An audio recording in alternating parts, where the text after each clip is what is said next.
Hello and welcome back to another update. It's your host Weeb Union, and we're back with another update on the latest developments throughout the front line in the Russo-Ukrainian war. We start out to the north of Novomikhailivka, where the Russians have managed to make a 2 square kilometer advance north of the town, where they've managed to reach and get a foothold on the eastern outskirts of Dacha area north of Novomikhailivka. If the Russians manage to gain full control over the Dacha area to the north of the town, it'll only be a matter of time before the town itself falls into Russian hands. We're seeing that the fighting has completely dragged on to the western parts of the town and to the northern parts by the Dacha area, and with these developments, it is likely that the Ukrainians will not be able to hold on to Novomikhailivka for much longer. There is a lack of Ukrainian fortifications in the area, which makes it difficult for them to actually hold on to the town.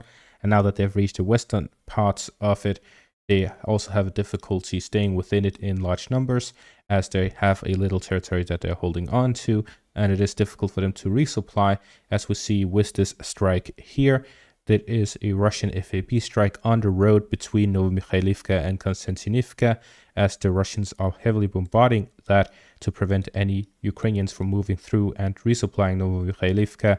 And with the roads here resupplying Novomikhailivka under fire by Russian airplanes, it makes it very difficult for them to resupply and send reinforcements to counterattack the Russian positions within the town, making it difficult for them to push them back or recapture parts of it. So with this, it is likely that we are entering into the final days of the Battle of Novomikhailivka, as Russians are heavily bombarding the town itself wherever the Ukrainian positions are positioned, where we actually see this footage here, which shows the first one is a Russian drone flying over a building somewhere across the front line, where it's trying to drop a grenade on one of the Ukrainian soldiers in the area, so the soldier hides inside the building, after which the drone coordinates an artillery strike on the building itself. So if the Ukrainian soldier leaves the building, he's hit by the drone with the grenade, and if he stays inside, he's hit by the artillery shot.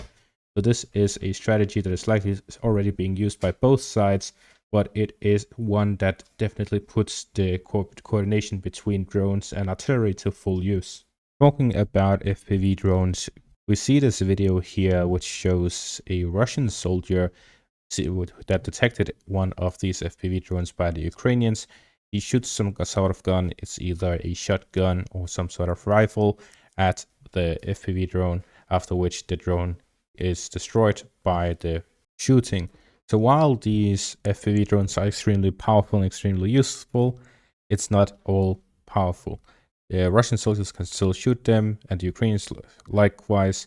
There's also electronic warfare systems. However, so far none of these have been proven to be fairly reliable. At the same time, we see with the Russian advances to the north, they are pushing further along the roads, and with this they are likely looking to bypass Novomikhailivka to the north by gaining control over the roads and then pushing down to Peris here to the west of Novomikhailivka. Slightly further north here in the direction of Pobjeda, there's been no Russian advance since the 11th of March.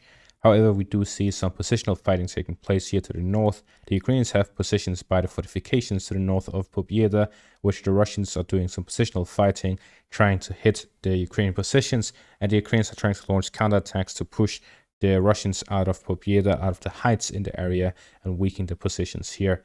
So we're seeing positional fighting taking place by Pobjeda, but no offensive by either side. Moving further north, we see here in the direction of the north of Pervomaiskoe, west of Tonenka, further Russian advances, and they have now gained a foothold in the set of fortifications the Ukrainians have to the north of Pervomaiskoe.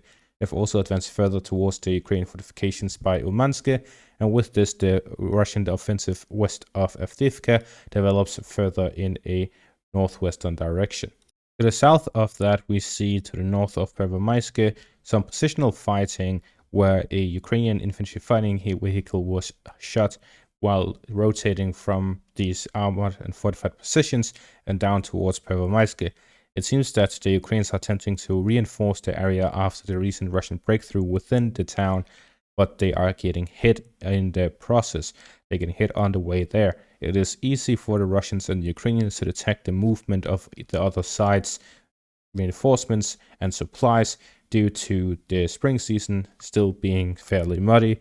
Despite the lack of rain this specific spring season, we see that the roads are the ones being used for the resupply and movement of armored vehicles, and therefore, as long as there's UAV coverage over these roads, it is easy for either side to detect movement of armored vehicles and other supplies.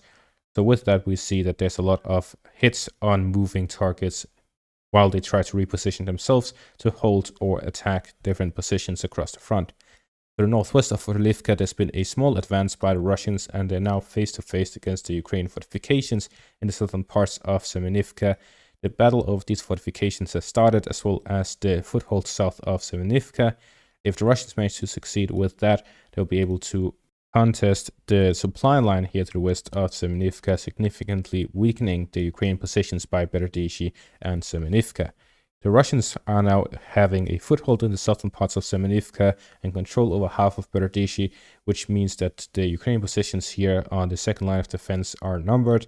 If the Ukrainians lose Berdishi and Semenivka, it will create a large area of open fields to the north of these positions, which means it will be difficult for either side to advance further from those positions.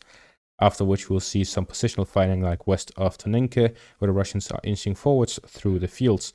We also see that Umansky itself is isolated from all other areas or populated areas, which means that the Russians will likely be focusing and concentrating their forces there, while the Ukrainians would have a difficult time pushing through the open fields to reach the Russian positions due to heavy Russian artillery.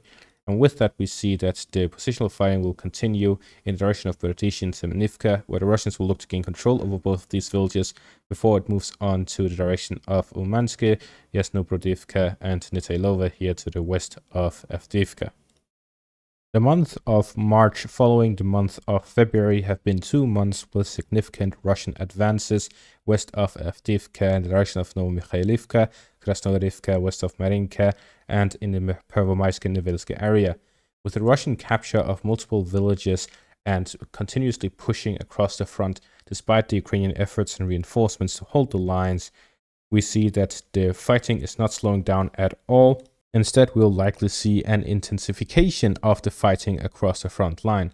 We see here in the direction of Berdishi, the Russians are testing a new weapon where there is this drone unmanned armored vehicle driving through the southern road here in Berdishi. It was firing and testing towards Ukrainian positions, after which it was hit by 3 separate Ukrainian FPV drones before it was disabled.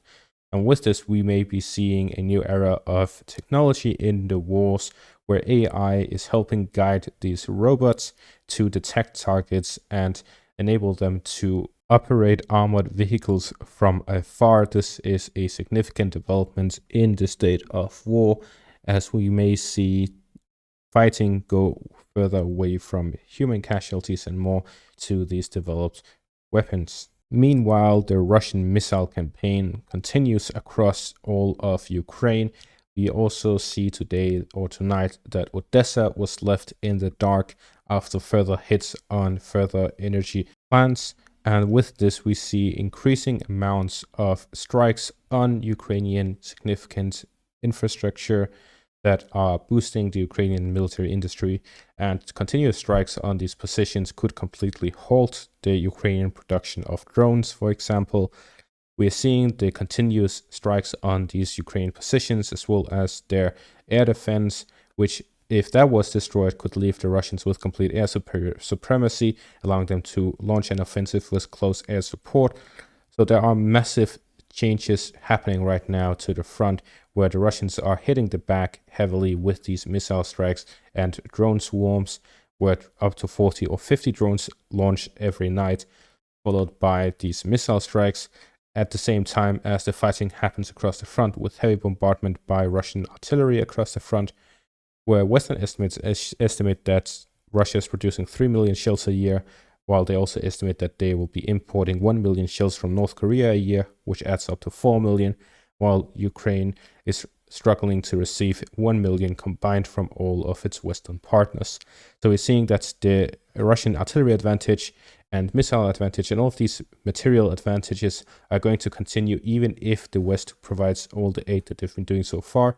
But yet again, the US is not sending any new aid since October of last year, which leaves Ukraine in this very difficult position. It was already said that if the Ukrainians did not receive another aid package from the US by the end of March, which today, as I'm recording this, it's 4 a.m. on the 31st of March, which means Ukraine is going to be in a very, very, very difficult position now that it is not receiving any additional aid, despite how much it complains to Western media and how many interviews they go for and also on. They're continuously struggling to hold their current positions, and the whole thing is just becoming more and more difficult every day that passes by for Ukraine, and Russia has a significant advantage right now that they haven't really had throughout this whole war. And that is going to be all for this video. Thank you all for watching and have a great day. Make sure to leave a like, subscribe, and check out my Patreon where I do videos for Patreon members only.